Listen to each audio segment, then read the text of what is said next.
they're interchangeable terms, that they are one and the same. Okay? So whether it's fard or wajib, according to the majority of scholars, it's the same. So the 5 daily prayers can be wajib, the 5 daily prayers are also fard. However, according to the madhab of Imam Abi Hanifa rahimahullah, they make a differentiation between the fard and the wajib. So the fard is what they will consider akad.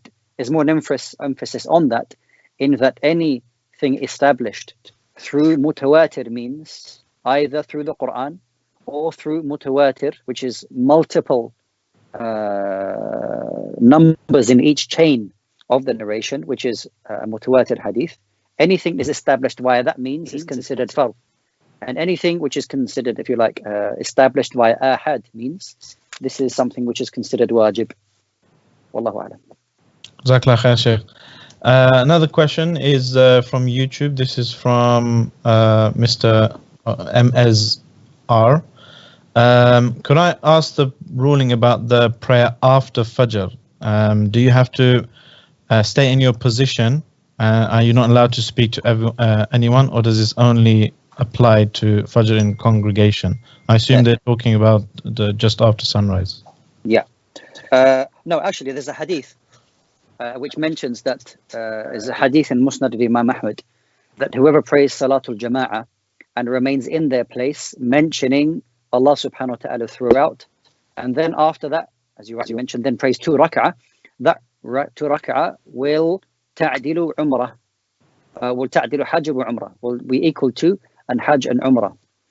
The ulama have differed over the authenticity of the narration. Some have deemed it to be weak.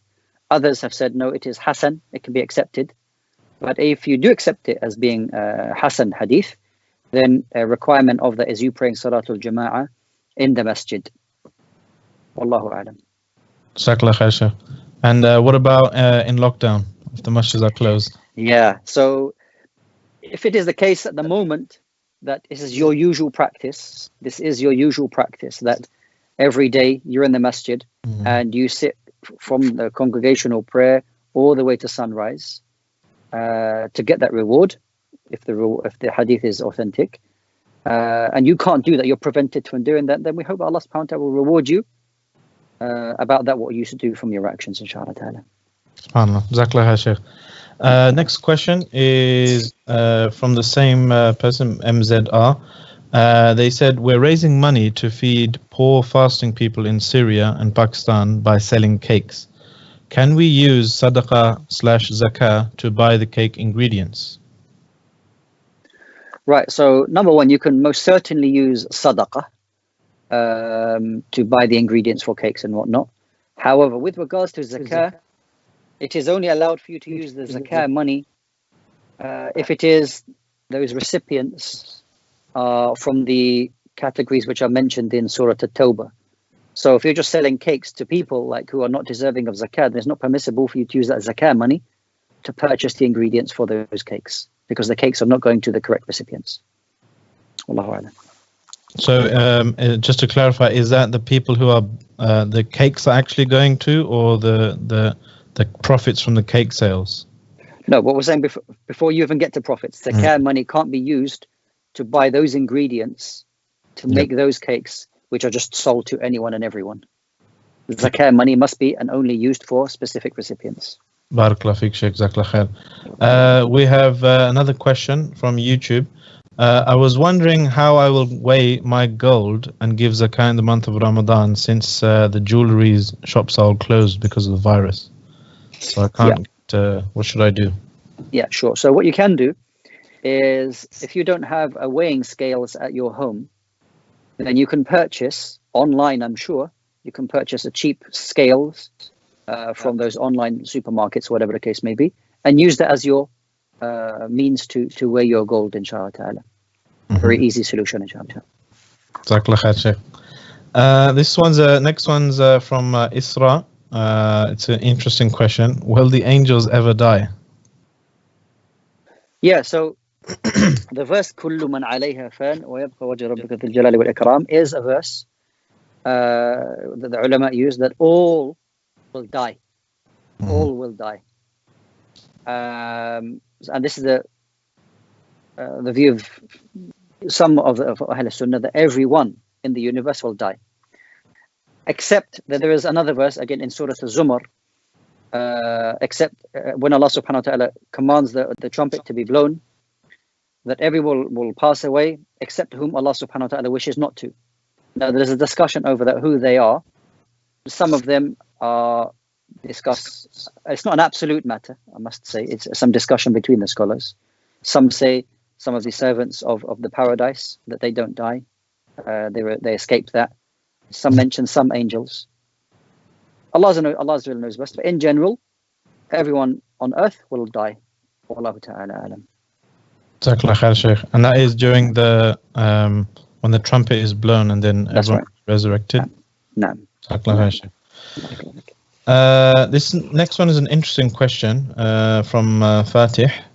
How should what should our mental state be when we're making dua for this dunya? Do we believe that Allah will grant it to us? Because our mental state will affect our performance in attaining that thing. Okay, so Allah subhanahu wa ta'ala tells us a very beautiful verse in the Quran. رَبَّنَا آتِنَا فِي الدُّنْيا حَسَنَةً وَفِي الْآخِرَةِ حَسَنَةً وَقِنَا عَذَابَ النَّارِ. Give us the good of this life and the hereafter, and save us from the hellfire. So if a person makes dua for something in this worldly life, if you want to protect yourself from not falling into something which may cause you some problems, then you ask Allah subhanahu wa ta'ala that what you are asking for from this worldly life serves to benefit you in this life and ultimately in the hereafter. Okay, so if a person is, let's say, making dua for wealth, which can, destroy many people, but you ask Allah subhanahu wa ta'ala, oh Allah, grant me wealth so that I can spend it in your way, which will help me, of course, in this life, and inshallah, more importantly, in the hereafter. So by all means, make dua for worldly matters, but to help yourself, also make dua with that it helps you on your journey in this life into the hereafter. Wallahu a'lam. Ameen. Jazakallah khair, Shaykh. Next question here is from Usman. With work and other family life, I find very little time to read the Quran, and I don't feel I'm benefiting spiritually. What should one do in these situations to gain maximum benefit? Well, everybody's situation is different in Ramadan. If you don't feel that you're benefiting or not feeling that spiritual kind of feeling in Ramadan, maybe I understand that we all have busy lives, but it might be the case that you need to do a bit more in the free time that you do have, is maybe just spend more time reciting Quran or listening. I'm not sure what kind of job you do, but maybe listening if you can. Listen to some beneficial lecture, or to listen to the Quran, and to do something. If you're allowed to do that, of course, not to take away from your job. Of course, you have responsibilities to your job, but whatever you think that you can do, which will help you, like everybody else. Everybody else is striving to feel that kind of Ramadan vibe, to feel close to Allah subhanahu wa ta'ala, and that comes about by you pushing yourself and doing extra things in this month. May Allah make it easy for you. We have another question here. This is from Yahya. What is the ruling on Qada Salah, and how do we pray them? Second part of the question, what's the ruling on Salah that Qada Salah was missed years ago? Right. So in Islam, we have the word qada or qaza is used a lot, right? And this essentially means that you're making up your prayers. Now, there's different reasons why people will offer their prayers at a later time. If a person has been negligent, okay, and just not prayed, and then they want to make qaza of it, okay, then first and foremost, you've sinned. Because delaying your prayers beyond their time is haram, is not allowed to do that. There are some views, in fact, according to a minority view, that if you delay your prayers beyond their time, then there's no making that up. The time for it is gone. Just as like a person wants to pray Salatul Dhuhr at 9:30 in the morning, it's not going to be accepted before its time, so it won't be accepted after the time. Nonetheless, if a person negligently has delayed the prayer, then they should offer the prayer, ask Allah subhanahu wa ta'ala for forgiveness and offer the prayer. It may be the case that you're not rewarded, but it might be the case that if you repent sincerely, that you may not be punished for leaving it. That's for the negligent. As for those who have a reason, let's say, for example, you're a traveler, or you have a reason to, delay your prayer for whatever reason. You may call that qada in some way. I mean, others call it ada. You're praying it, but you have a legitimate excuse to delay it. Then simply you just offer it in its time, or in the delayed time for your valid reason. Wallahu a'lam. So what some people, just to add upon that, what some people might ask about is, say, for example, they wake up late and they miss Fajr. Okay. Do they just pray at that time, or do they wait until the Dhuhr time? Okay. Just for them? Okay, good. Okay, mumtaz. So if a person wakes up after Salat al-Fajr, and it's, let's say it's 8 o'clock in the morning, you've woke up late, 7:30 in the morning. The Prophet ﷺ told us in the sound hadith that if any one of you forgets or sleeps past a prayer, then they are to pray immediately, and that there is no expiation or making up for it except that you do that, inshallah ta'ala. So you would be required to make up the prayer. Another common question is, especially with Fajr, do I pray my sunnah or not? Yes, you pray your sunnah. You pray your sunnah before, and then you pray your fard after that, inshallah ta'ala. Jazakallah khair, Sheikh. I'll just remind the brothers and sisters, if you have any questions, please do type them in the comment section below, either on YouTube or Facebook or Instagram, I think, and Twitter we're also streaming to. And if it's maybe a bit of a sensitive question, you can email us at dailyqa@islam21c.com. So the next question, Sheikh, it's a bit of a long one. I'll just read it out, so bear with me. Brother called Omar, he said that I need to buy a house as an absolute necessity for my family, just a very basic one. After saving for quite a while, I still didn't have enough capital, but luckily I got a loan from my relatives, which then meant I was in a position to finally purchase the house. Just before the COVID-19 lockdown, the houses were about to go to the market, and I was very close to buy, but then the sale was delayed until the lockdown was over within the next 2 weeks. As Ramadan entered, it means my zakah is now due on my savings. Is there any way I am exempted from this year's zakah, as I have already intended to buy the house, but an emergency lockdown delayed that purchase? If I give zakah, I will not be able to buy it, and it's an absolute necessity. So you can imagine there's probably a large amount of money that they were about to use to buy a house. Sure. So, interesting question. Yeah, you're right. First and foremost, may Allah subhanahu wa ta'ala make it easy for you. So there's a couple of issues here. The first one is that if you do have money at a particular time and zakah is due, and you haven't yet purchased, or you're saving up for an item, then this is the qadr of Allah subhanahu wa ta'ala. The zakah would be due on that amount. Now, there's a couple of things I want to mention on the side of this. I appreciate that you feel it's a necessity, and you have to pay zakah on it. But the first thing is that zakah is only 2.5%. So every £100,000 you've saved, that's £2,500, if my maths is right. Okay, so that's true. Alhamdulillah.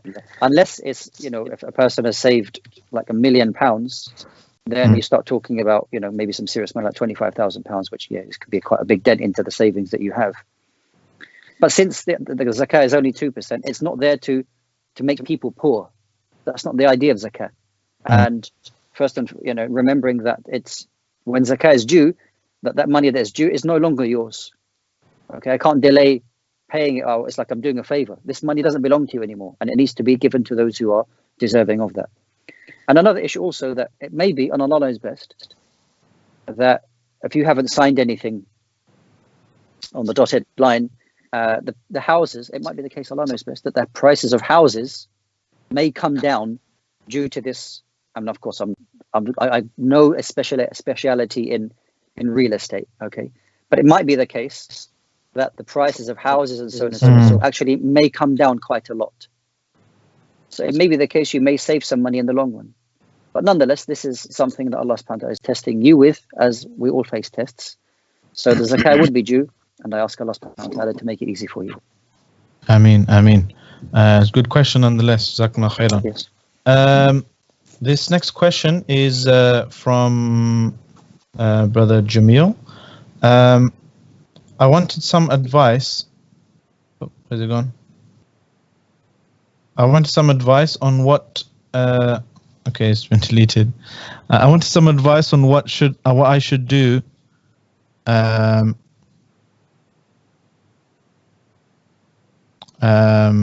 I've recently sold my house and I have quite a lot of money sitting in the bank. MashaAllah, tabarakallah. I wanted some advice on what I should do with the money. Also, if I purchase gold online, is not hand to hand. So what should I do? Any recommendations for buying gold rather than keeping our money cash, especially the world situation financially? Yeah. So during the time of the Prophet ﷺ, there was a companion who was looking after the wealth of some orphans, and they had lots of money. So the Prophet ﷺ said to this particular companion, so is that the zakat doesn't just every year kind of take away from their savings, why don't you invest it in something? So in general terms, I would say to yes, it would be very good for you to invest in something that inshallah ta'ala will bring some form of profit and benefit to you. As to what specifically, then I'm not in a position to tell you exactly what you should invest in. There are, alhamdulillah, specialists who are involved in finance where they can give you professional advice in where to, place your money. I don't want to really be responsible for telling you, brother, go and invest your money in so and so place. You go ahead and do that, and then you try to find me. Okay, there's a big problem for me. So therefore, I would say to you, find a specialist in investments and so on and so forth who can give you some advice on that, inshallah. Jazakallah khair, good advice. And just to save my own neck as well, any financial advice or anything given during this program is intended as advice only. Please do seek professional help financially if you do happen to have lots of money and wondering what to do with it. On a completely separate note, I'd just like to remind the brothers and sisters to visit donate.islam21c.com and to help Islam21c as one of your Ramadan projects to support. Jazakumullah khairan. Another question we have now is from... this is an investment for the hereafter, right? Yeah, investment for the hereafter, alhamdulillah. We have a question from Jamil. My teeth bleed every morning when I brush. Does that break my fast? Okay, so it's more likely your gums that are bleeding, not your teeth. But the point is that if they do bleed ever so slightly, then inshallah ta'ala, it don't break your fast. But on a side issue, if it's a continuous issue, you might want to go to a dentist to find out if there's a gum disease or if there's an issue. Mm-hmm. Maybe you're brushing too hard. Maybe there might be a side issue which you might want to look into, inshallah ta'ala. But it doesn't break your fast as long as you're not swallowing anything like blood and whatnot. You spit it out. Wallahu a'lam. Okay, Jazakallah khair, Sheikh. And on that point, a lot of people ask about actually brushing their teeth. Is that an issue during the fast, or? Yeah, so the use of miswak is permitted while fasting. So it stems from that. Does the toothbrush take the place of a miswak? If you don't put any toothpaste on it, then yeah, there's some similarity on it. Now, placing toothpaste on it places you at some risk that you may swallow it. If you can minimize the amount of toothpaste that you're going to use and thoroughly rinse your mouth at the end, inshallah, it's permissible. But remember, just to really minimize the amount that you're going to use and thoroughly rinse your mouth at the end, inshallah, it's allowed. Wallahu a'lam. Jazakallah khair, Sheikh.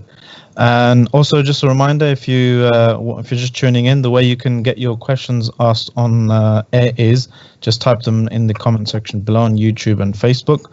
And if you want to email us, you can email dailyqa@islam21c.com. Our next question is from Mr. H.A. It's a very simple question. Is witr obligatory? According to the majority, it is a highly stressed sunnah that is not befitting that you leave it.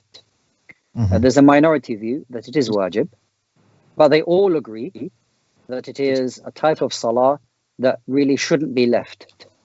In fact, Imam Ahmad rahimahullah, if he knew that a person would consistently leave witr, then that person's testimony wouldn't be accepted. This is how they saw the importance of a witr. So even if you don't take the view that, it's not wajib, I'm not going to do it. Even if you pray one rak'ah, okay, which if you want to recite, Surah Al-Fatiha and Qul Huwallahu Ahad, it won't take you more than a minute and a half if you really want to pray quite quickly, if you like. So it's not befitting for the believer to leave it.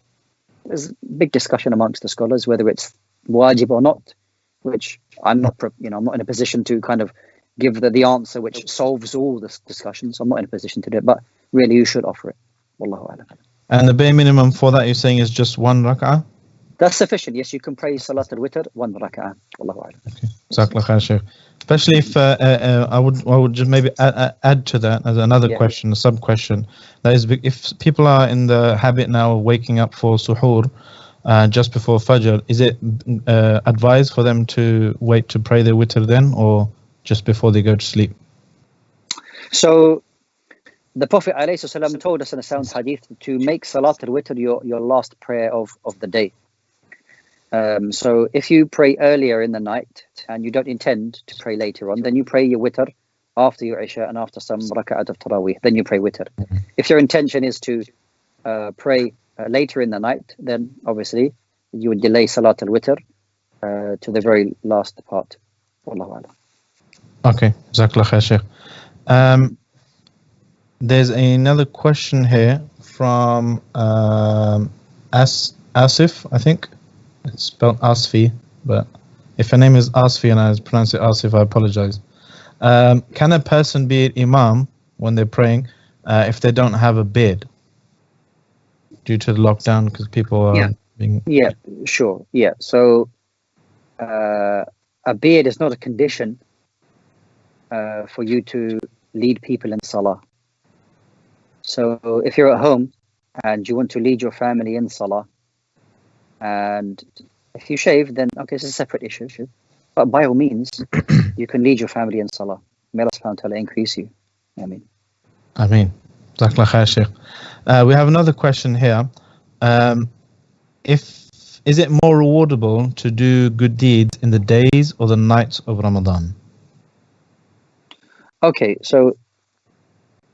And a sub question, just for example, imagine somebody is planning to get through the X number of pages of Quran or juz a day. Is it better for them to do it while they're fasting or in the night, on the last third of the night? Yeah, so there are certain things which are specified to specific times. So the last third of the night is the best time for you to offer nafila prayer. The best time for you to make dua, for example. Okay, that would be better than the daytime because that's a specific time, as we find in the sound hadith that Allah subhanahu wa ta'ala descends to the lowest heaven. Now, as for giving general charity or reciting Quran, whether it is in the day or night, Allahu a'lam, I don't know of any evidence to state which is better. Allah knows best. Jazakallah khair, Shaykh. There's another question here. When should children fast? Is it the same? What age should they start fasting? Is it the same age as when they start the prayer, at 10 years old, or is it at when they become post-puberty? Yeah. So the obligation is obviously when they reach adulthood, when they reach the age of puberty, when they become baligh. That's the obligation. But before that, like anything, as the Prophet ﷺ, encouraged us to teach our children to pray at the age of 7 onwards. Similarly, if they can start practicing fasting, even if it's half a day. Okay, they're very young and they can't fast a whole day, no problem. Maybe they want to fast the last 3 or 4 hours of the day and then they break fast with you. So there's some form of kind of tamareen, there's some form of practice with them. But whatever's easier for them, especially with ibadah, we want them to love it. We don't want them to hate it. Okay, so let them do what is comfortable for them, inshallah ta'ala. Okay, Jazakallah khair. So just in summary, 10 is for the prayer, but they actually become morally responsible for that at puberty? Puberty, yeah, that doesn't have a particular age. Yeah. It may have a particular age if none of the signs appear, which is the age of 15, Islamically. But most cases, the child has reached adulthood before that. Yeah. So would the parent then be sinful if the child isn't praying and fasting when they're like just before puberty if they're not doing their encouragement and pushing. Okay, so good. So with regards to salah, Mhm. the encouragement that the Prophet ﷺ gave to us as parents from the age of 7, and then really to emphasize it even more when the age of 10, if you completely abandon that, meaning that you're abandoning your responsibilities towards your child, there may be accountability to Allah subhanahu wa ta'ala for that abandonment of your responsibilities. So then in the future, there's a great risk in that. Let's say, for example, you don't teach anything to your children with regards to fasting or prayer, and then when they reach the age of puberty and you say, oh, you have to pray now and you have to fast, they look at you and think, I'm not doing that, I don't have to do that, and then they just not interested. You've forsaken your responsibilities of years and years and years of trying to teach them in a good way. No doubt you'll be accountable for that. Wallahu alam. Okay, Jazakallah khair, Sheikh. And Jazakallah khair for your time, and Jazakallah khair on you, brothers and sisters at home as well, for watching. I'm afraid that's all the time we have tonight. We'll be here again, inshallah, tomorrow. I think tomorrow's we're with Sheikh Abdul Rahim McCarthy, and then Sheikh Wasim Kemps will be back on Thursday, I think, Sheikh. Yes, inshallah. So yeah, we're trying to keep these short and sweet 30-minute slots, so we can get in questions. You can get in questions asked, and we can have some time then after for dua and wrapping up our fast, inshallah, and cooking those samosa and pakora, inshallah. That's it for me. Jazakumullah khair. I'll see you again tomorrow. And a reminder again, please visit Islam21c.com. Check out the online masjid project as well, onlinemasjid.islam21c.com, the prayer times calculator, and of course the older donate.islam21c.com as well. Keep those pages bookmarked. That's it for me. Assalamu alaikum wa rahmatullahi wa barakatuh. دعائي وابتهالي شاهد لي بافتقاري